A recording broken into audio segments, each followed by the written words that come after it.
30 ang target nito eh. Itong ginawa ni Ontiveros, 2028 ito eh.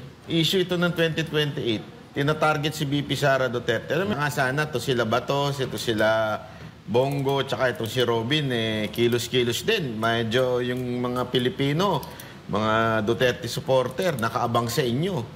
Kung kayo ba'y magsasampa ng ethics complaint against Ontiveros. Eh, pag hindi nyo ginawa yan, medyo magtatampo ilang mga Duterte supporter sa inyo niyan. Kasi sabi nga nung may punto yung isa doon eh. Nung isang dating congressman, sabi niya, kung talagang mga Duterte kayo, Duterte ang target nito eh. Itong ginawa ni Ontiveros, 2028 ito eh. Issue ito ng 2028. Tina-target si BP Sara Duterte. Alam mo, like ko nga sinasabi na collateral pati sila target lang. eh. Ha? Pati sila target eh. Oo. Lumabas yung mga pangalan nila eh, di ba? Oo nga. Kaya nga. Sus, pambira, oo.